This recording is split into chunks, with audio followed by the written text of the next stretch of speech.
Hello everyone, this is Chorus Singh and this is the second tutorial in the Pandas tutorial series. In this tutorial I will be telling you about three things. One is describing the data. Describing the data in the sense like there's a function describing and getting the specific row and the values. And the third thing will be sorting the data. Let's start by let's suppose I would first, let's say the head, it is the same data from the last time, so just wanted to show you.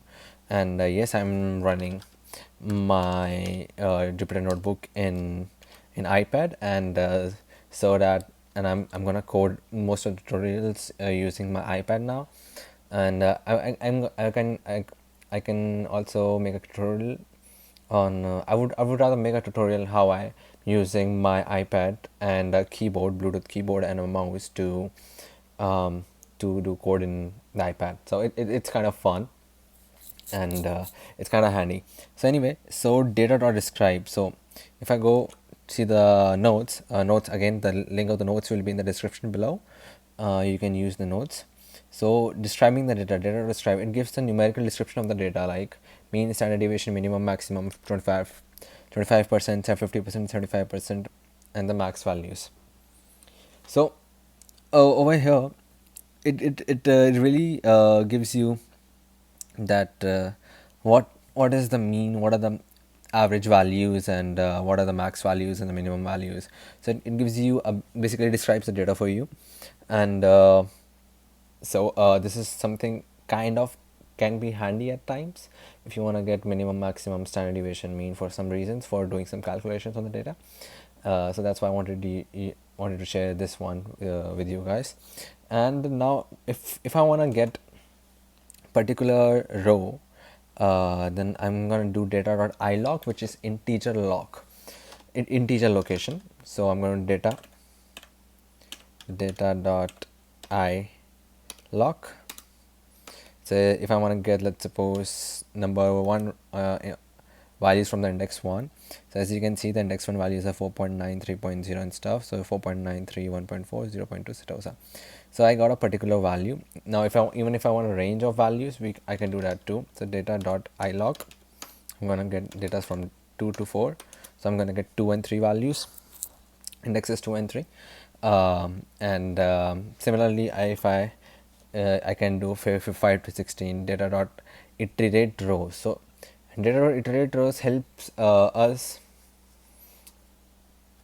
to get the data, like, so let's suppose for I and row in data dot iterate rows, I'm sorry, iterate rows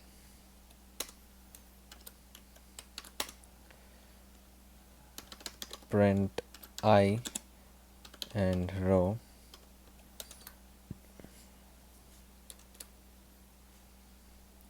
So let me just run it. I was running the other cell.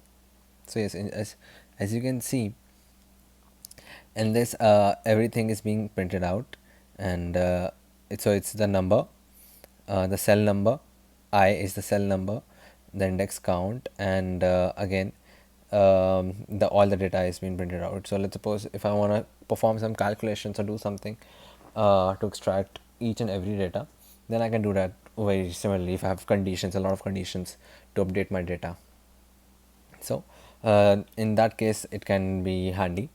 So iterate row is done to getting a specific value from the particular data. So if I do data.head again,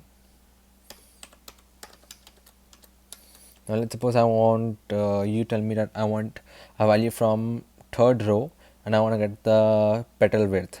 So 3 is my index value. Sorry, this is the fourth row, but the 3 is the index value. Petal length is 0, 1, 2 and 3. So I'm gonna do data.iloc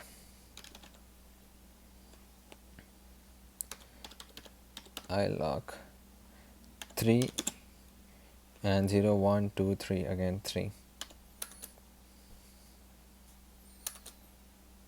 So I get 0.2 over there. So in this way you can get the basic a particular value from that thing. So now comes the data.lock. It is kind of important, since we can pass, as you can see, in this case we can pass in any condition instead of position of the data.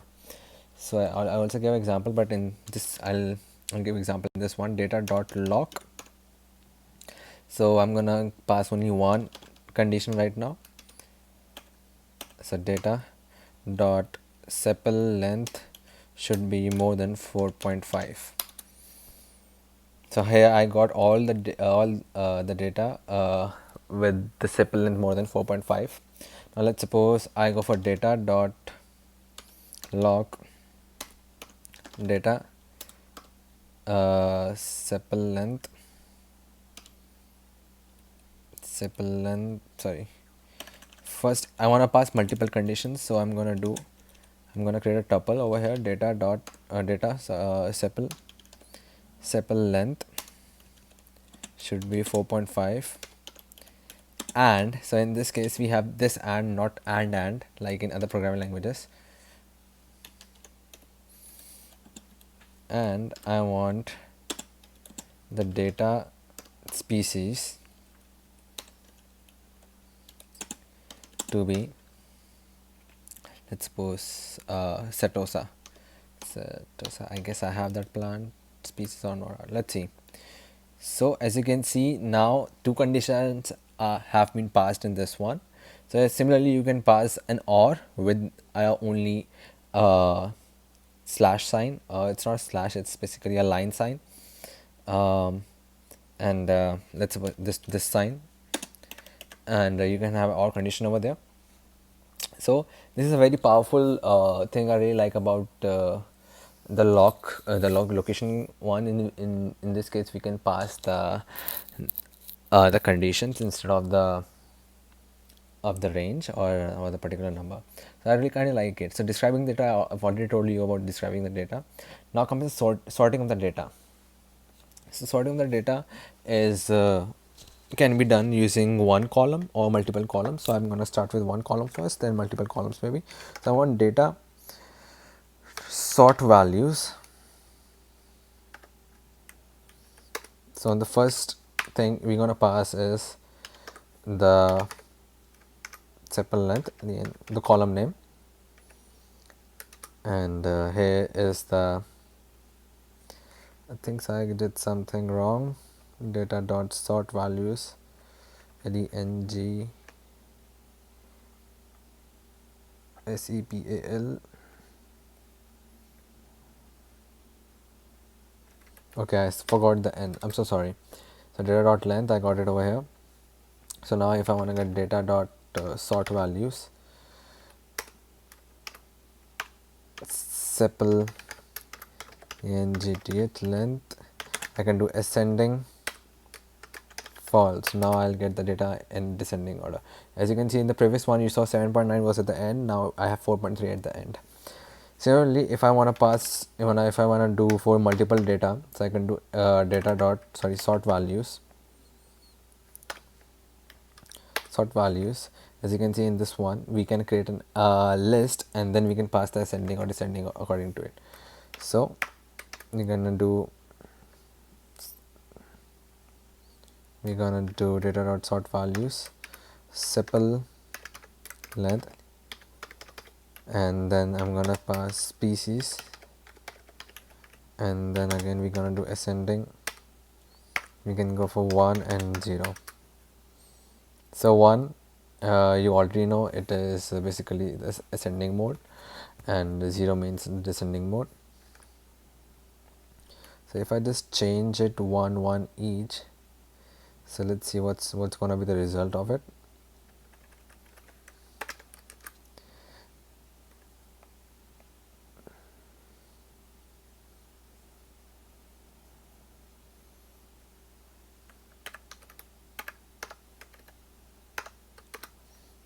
Zero zero, let's suppose 0 0.